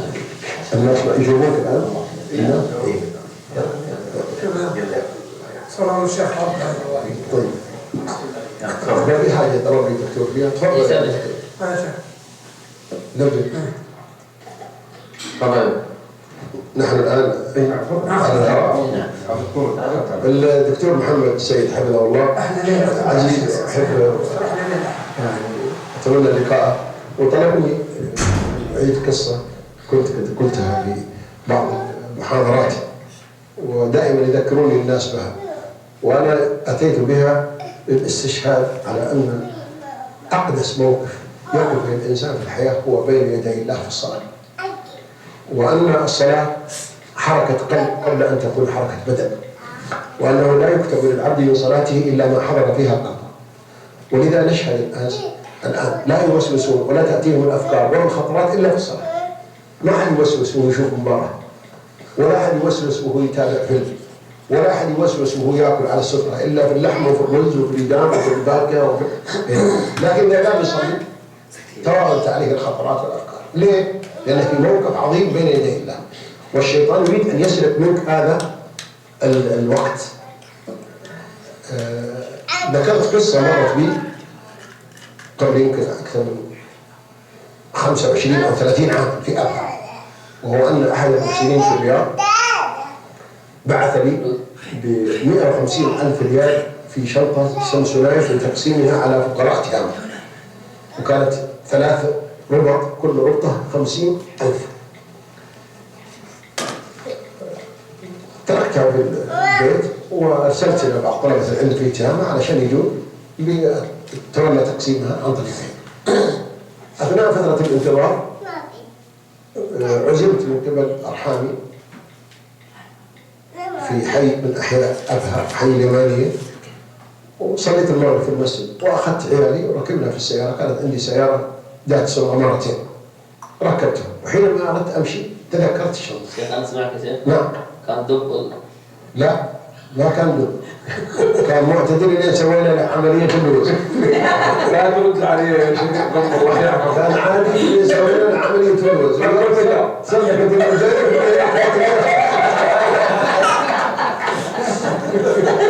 وندمت اني سويت له عملية، بقيت أرد. أبو عبد الكريم ما معك.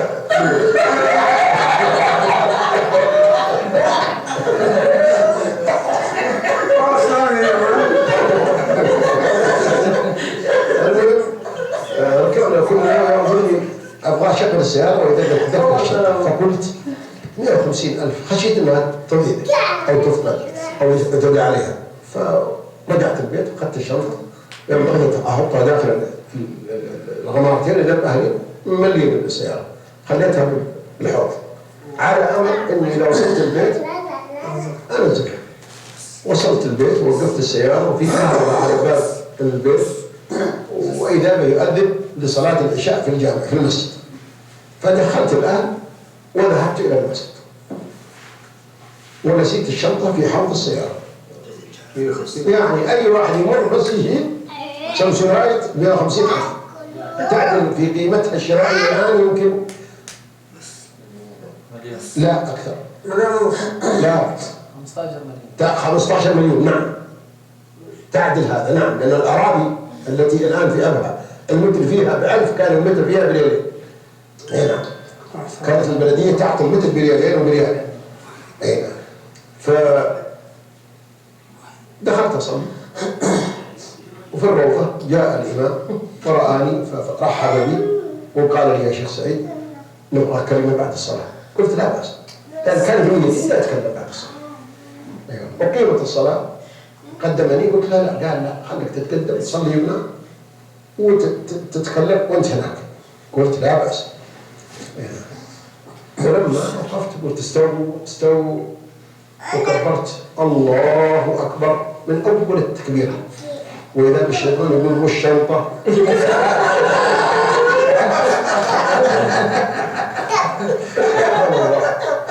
يعني لو كان الإقامة ما دخلت في الصلاة ولو أعطاني فرصة أني أغلق صلاتي ثم يذكرني مشيت، لكن يبغى من أولها.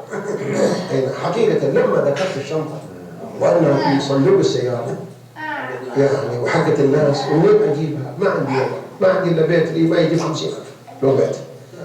المهم اضطربت وشعرت بهزة كده مثل الصعق الكهربائي، وما عرفت ايش اقرا، ولكن تماسكت شوي وقريت الفاتحة، وبعدين الشيطان بدأ يوريني الحلول بسيطة، واللي راحت ولكن إن شاء الله إنك تلقاها ربع أكوابي. إي نعم. ويصب لك في كل قرية خير وإن شاء الله ما يقصر. وإذا بقي شيء تبيع البيت، المهم إني غلقت من الصلاة قد ضيعها وجمعها مرة. ويوم سلمت طبعا أبغى أسلم وأخرج على أساس أمر إن لعلها. أيوه. وإذا بالإمام يقرب الميكروفون، قلت يا شيخ محمد بن محمد الله يرحمه يتوفى، قلت خل الموضوع انا الان مستعجل وبجيكم ان شاء الله اسوي محاضره. قال لا قلت لا بعدين يا اخي مستعد. كان معنا بهذه اللحظات المباركه صاحب الفضيله الشيخ، والان نطلب باسمكم تلقين كلمه. ايوه من يقرب الميكروفون. كنت ابغى اتكلم ما ذهني مشتت هنا، عندي فكره وفكري كله في الشنطه، فلم اجد موضوعا افضل من ان احث الناس على الجلوس مجلس الذكر علشان لا يخرجون يعملون شيء. وبدأت آتي بالآيات ومن أظلم ممن ذكر بآيات ربه ثم أعرض عنها إنما المجرمون منتقمون. ومثل المؤمن في المسجد كمثل السمكة في البحر، ومثل المنافق كمثل الطائر في القفص. أنا ما أتكلم. ايوه الناس كلهم جلسوا مع الحق. لكن فيه عامل بنغالي كانه فيه بقاله وكانه ما يسمع كلامي. ويوم قام فاصيح عليه كنت باخذها قلت اقعد لا تفتح باب الشيطان اجلس. المهم غلقت الكلمه اللي عرفتها من هنا ومن هنا. اخيرا بقيت مشكلة السلام، عادهم بيقدرون يسلمون علي يحيوني رجال وانا رجال مستعجل ابغى الشنطة. قلت يا جماعة انا مستعجل وعندي موعد ودي اصافحكم، ولكن السلام مضى. وارجوكم ما تشغلوني والسلام عليكم، ثم اجيك واطمر من صف في صف من ولا حرج اول من المسجد على امل اني القاه. ويوم جيت الى الشنطة مكانها قد حفظها الله لي، والله ما حفظها الا ربي، ولا انا قد ضيعتها. أخذتها الحمد لله ودخلت سجلت سجدة الشكر وأعدت صلاتي اللي ما دريت كم صليت. وحصل عندي يقين أن هناك قوة خفية وهي قوة الشيطان تريد أن تسرق منك أيها المسلم أعز شيء في حياتك، ولذا احرص على الحضور في الصلاة فإنه ليس لك من صلاتك إلا ما حضر فيها. والله أعلم. صلى الله عليه وسلم. أبنائك وبناتك والحاضرين وأهل الشام كلهم يجهزون منك دعوة. بسم الله الرحمن الرحيم. الحمد لله والصلاة والسلام على رسول الله وعلى آله وصحبه ومن والاه. اللهم طهر قلوبنا من النفاق وأعمالنا من الرياء وألسنتنا من الكذب وأعيننا من الخيانة وجوارحنا من المعصية. اللهم استعملنا فيما يرضيك رب العالمين. اللهم حبب إلينا الإيمان وزينه في قلوبنا وكره إلينا الكفر والفسوق والعصيان واجعلنا من الراشدين. اللهم اغفر لنا ولوالدينا ووالدينا وازواجنا وذرياتنا وابنائنا وبناتنا واخواننا واخواتنا وجميع اخوان المسلمين. اللهم اختم الصالحات اعمالنا. اللهم ثبتنا بالقول الثابت في الحياه الدنيا وفي الاخره. ربنا لا تزغ